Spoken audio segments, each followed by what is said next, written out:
प्रदेश की बीजेपी सांसद कंगना रतौन द्वारा किसानों के प्रति अशोभनीय टिप्पणी देकर किसानों का अपमान किया है, जिसे लेकर देश भर में किसानों में भारी रोष व्याप्त है। वहीं किसानों ने बीजेपी सांसद को तत्काल पार्टी से निकाल देने की मांग की है। जो देश आपका मेरा नाम मोहम्मद आजम अंसारी और मैं एक सोशल एक्टिविस्ट हूँ। क्या कहेंगे देखिए, हमारा ये कहना है कि किसान जो होता है अन्नदाता होता है। किसान ही एक वो ऐसा हमारे देश का रियल हीरो है जो हमको अनाज प्रोवाइड कराता है। तो कंगना रनौत ने जो ये बात कही है, उनके मुंह से ये बात शोभा नहीं देती, क्योंकि वो एक सिटिंग एमपी हैं, मेंबर ऑफ पार्लियामेंट है, और जिस हिमाचल की मंडी सीट से लोकसभा क्षेत्र से वो चुन के आई हैं, क्या वहाँ के किसानों ने उनको वोट नहीं दिया होगा? क्या ये उनका अपमान नहीं है? क्या उस मंडी सीट के अंदर कोई भी एक ऐसा किसान नहीं है जो अनाज उगाता हो? क्या उनका अपमान नहीं है?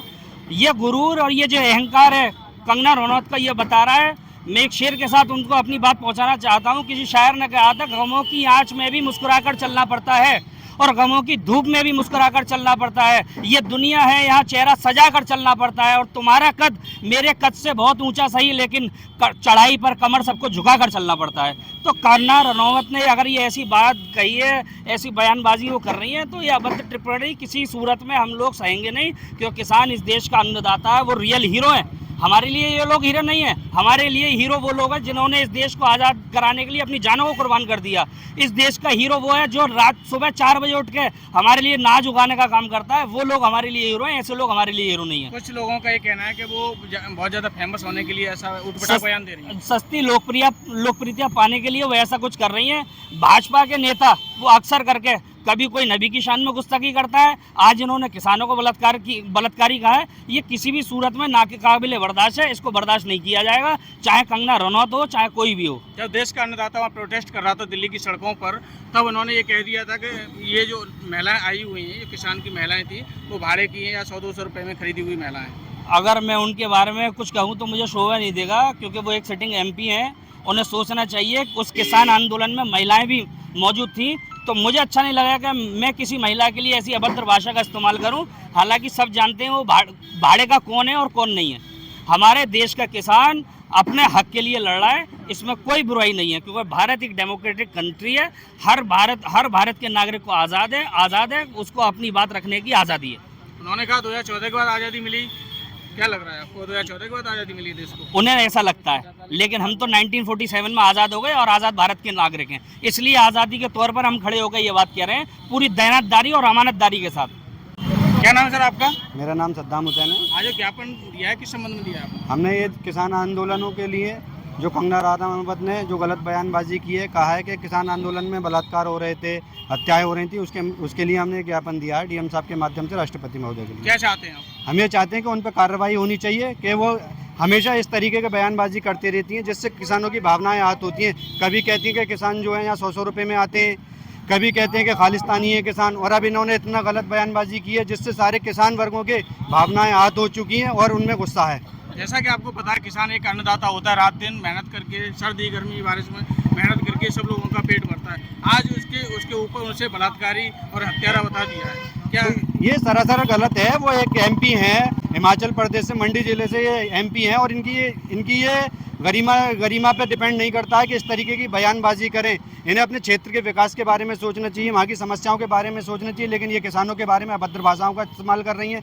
कभी किसानों को अभद्र भाषा इस्तेमाल करती हैं, कभी किसानों को गालियाँ देती हैं, कभी खालिस्तानी बोलती हैं, कभी कहती हैं किसान 100-100 रुपये में आते हैं यहाँ पर, कभी कहती हैं कि किसान आंदोलन में बलात्कार हो रहे थे, हत्याएं हो रही थी। तो ये किसान अन्नदाताओं का अपमान है। जो हम सब लोगों को अन्न खिला रहे हैं, उनका अपमान ये बर्दाश्त नहीं किया जाएगा। कंगना रनौत जो कि भाजपा की सांसद है, उन्होंने कैमरे के पटल पे कहा कि हमारा देश 2014 के बाद स्वतंत्र हुआ। नहीं, वो तो कुछ भी कह सकते हैं, वो अभी फिल्म इंडस्ट्री से बाहर नहीं आ पाई हैं। हकीकत की दुनिया में अभी वो फिल्म इंडस्ट्री की दुनिया में ही चल रही हैं। जब तक वो हकीकत की दुनिया में नहीं आ पाएंगी तो कुछ नहीं कर पाएंगी। वो अभी सोच रही है कि मैं अभी सिर्फ फिल्में ही बना रही हूँ।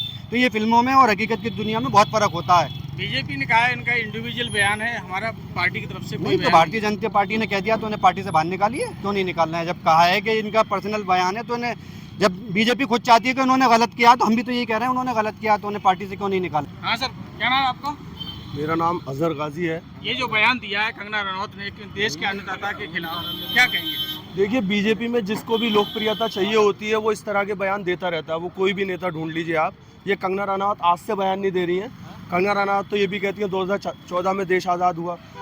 तो इससे तो यही लगता है कि उनका मानसिक संतुलन वो खो बैठी है। और देश के अन्नदाता की बात जहाँ तक की जाए तो कोविड के दौरान जब कोविड पेंडेमिक आया था तो हमारे हिंदुस्तान की अर्थव्यवस्था सिर्फ और सिर्फ किसान चला रहा था। बाकी कोई सारी फैक्ट्रीज, सारी कंपनीज, जितने भी ये लोग हैं, सब कुछ बंद था। सिर्फ और सिर्फ किसान पे टिकी हुई थी और उसी ने देश चलाया। बिल्कुल। और ये उनके बारे में इस तरह की बात कहती हैं तो इन पर जल्द से जल्द कार्रवाई होनी चाहिए और बीजेपी को इनके खिलाफ सख्त एक्शन लेके इनको तुरंत पार्टी से निष्कासित करना चाहिए और इनको अपने MP के पद से तुरंत इस्तीफा देना चाहिए, क्योंकि ये आए दिन नए नए बयान देती रहती हैं सिर्फ लोकप्रियता पाने के लिए। क्योंकि अब इनकी फिल्म नहीं आने वाली, फिल्म तो चलनी ही नहीं है इनकी, वो तो खत्म हो चुका है इनका, वहाँ का बिजनेस खत्म हो चुका है, क्योंकि वहाँ कोई पूछ नहीं रहा है। अब ये पॉलिटिक्स में आना चाह रही है, लेकिन पॉलिटिक्स हर किसी के बस की बात नहीं है। ये जो है दिमागी रूप से थोड़ा सा कमज़ोर है, तो इनको एक मनोचिकित्सक के पास अपना इलाज भी कराना चाहिए। बस मैं इनकी इज्जत सिर्फ इसी तौर पे कर सकता हूँ कि हमारे हिंदुस्तान के, आज़ाद हिंदुस्तान के, जो 1947 में आज़ाद हुआ, उसकी एक ये MP हैं और महिला हैं, तो महिला के तौर पे मैं इनका सम्मान करता हूँ। बाकी अब इनको सोच समझकर सारी चीज़ें करनी चाहिए, सारे बयान देने चाहिए और इनको तुरंत पार्टी को जल्द से जल्द इनको निष्कासित करना चाहिए। क्या नाम है आपका? मेरा नाम मोहम्मद रैयान आप एक युवा हैं, आपका क्या विचार है कि इस प्रकार की अभद्र टिप्पणी की गई है देश के अन्नदाता के ऊपर? क्या इस तरह की टिप्पणी सिर्फ एक मानसिक रोगी ही कर सकता है, क्योंकि किसान जो कि हम सभी को अनाज देता है, जिस किसान की वजह से आज हम सब लोग अनाज खाते हैं और हमारे घरों तक अनाज आता है, जो सुबह 4 बजे उठ के कड़ी मेहनत के साथ हम लोगों के लिए मेहनत करता है, आप अगर उस किसान को बलात्कारी और मर्डर बताएंगे तो आप सिर्फ एक मानसिक रोगी हैं मेरी नज़र में, और इससे ज़्यादा कुछ नहीं है।